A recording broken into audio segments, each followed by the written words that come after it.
Welcome back, chemistry students. This is Dr. Tullis. In this next section, we will use the Nernst equation to calculate the cell potential under non-standard conditions. In the real world, electrochemical cells seldom operate under standard conditions. Even if the cell is constructed with all dissolved species at 1 molar concentration, reactant concentrations decrease and product concentrations increase in the course of a reaction. Changing concentrations of reactants and products, as well as the temperature, will affect the cell voltage. So, we need to examine what happens to cell potentials under non-standard conditions. The Nernst equation allows us to work with electrochemical cells under non-standard conditions. Based on both theory and experimental results, it's been determined that cell potentials are related to concentrations of reactants and products and to temperature as follows. In this equation, the R is our gas law constant, the 8.314 joules per Kelvin mole. The T is our temperature in Kelvin. N is the number of moles of electrons transferred between the oxidizing and reducing agents. F is Faraday's constant, which is this 9.649 times 10 to the 4th coulomb per mole. And Q is our friend, the reaction quotient. When I substitute in the R value and the F value given those two constants, we can reduce the equation to this. Our E cell is equal to our E cell at standard conditions minus 0.0257 over N times the natural log of Q, and this is at 298 Kelvin. Or we can put it in using a log as opposed to the natural log. Either or can be used. Let's do two sample problems. We have a voltaic cell set up with half cells. We've got aluminum and we've got nickel. And we're told the concentrations of those aluminum ions and of those nickel ions. Write an equation for the reaction that occurs when the cell generates an electric current and determine the cell potential. Let's go back to our standard reduction potential table to look at our nickel and our aluminum values.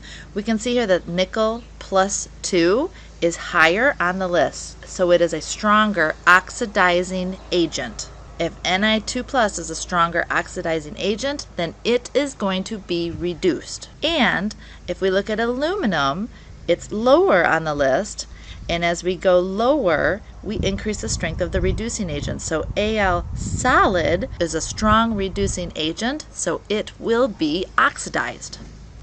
Let's also take note of these E values. So we said aluminum was the stronger reducing agent, which means it will be oxidized.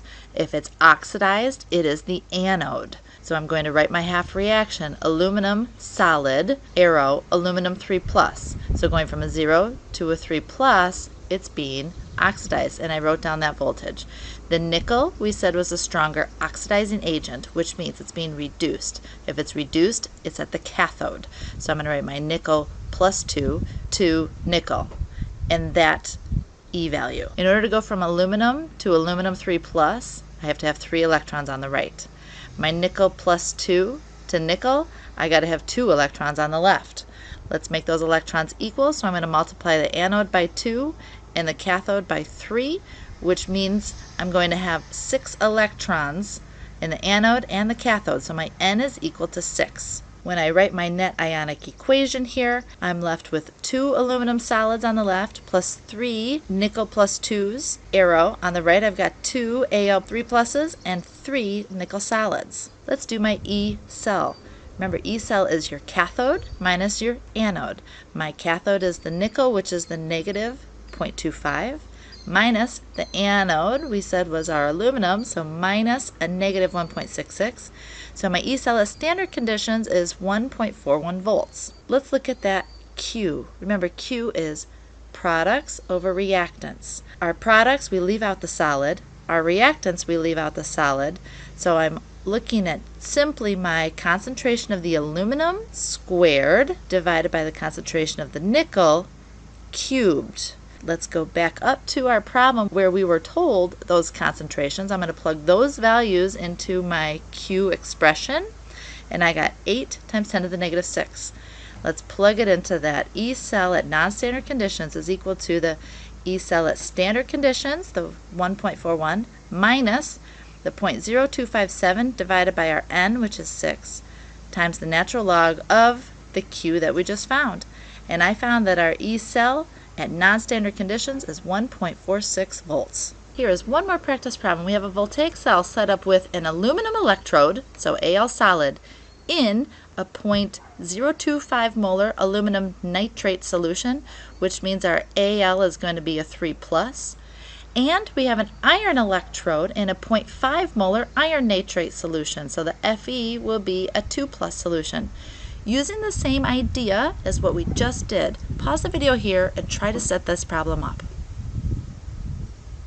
Alright, I went back to our table that has our standard reduction potentials on it, and I can see here that when looking at aluminum and iron in the ions that they form, Fe2 plus is higher than the Al3 plus. So the Fe2 plus is going to be the stronger oxidizing agent. So my iron is going to be what's reduced, and the aluminum, since it's lower, we're going to look at the lower right, that Al solid is going to be a strong reducing agent. So that means Als is going to be oxidized. We just said that aluminum was going to be oxidized, which means that would be at the anode. I would have my aluminum on the left to aluminum 3 plus, because going from a 0 to a plus 3 would be oxidized. It wouldn't be the other way around. If you started to write it as Al3 plus arrow aluminum, just double check and make sure, oh, 3 plus to a 0 would be reducing, and we just said that aluminum would be oxidized because it's the stronger reducing agent. So we'd have to have the Al on the left and the Al plus 3 on the right. Then I got to have 3 electrons to make it neutral on the right. We said our iron was the stronger oxidizing agent, which means it's being reduced, and reduced means the cathode. So at the cathode, again, if you weren't sure if you had the Fe plus 2 on the left or the Fe on the left, going from plus 2 to a 0 would be being reduced. And I got to have my 2 electrons on the left. Let's get everything to 6 electrons. So my N is equal to 6. Bring down my net ionic equation. This is super important to have your net ionic equation because it's going to come in handy when I'm writing my Q expression. Once I have this written, I can then find my E cell at standard conditions. Again, it's going to be my cathode, so my iron value, which was negative 0.44, minus the anode, and my anode value was negative 1.66. So my E cell at standard condition is 1.22, and I can plug that into my Nernst equation, minus the 0.0257 divided by my N, which is 6, times the natural log of Q. Let's write Q. Q is products over reactants. Leaving out our solids, I would say the concentration of my aluminum squared divided by the concentration of the iron cubed. There's that expression. I'm going to plug in the concentrations given to me in the problem up here. Plug it all in, and we should get an E cell at non-standard conditions of 1.24 volts. And that wraps up this section.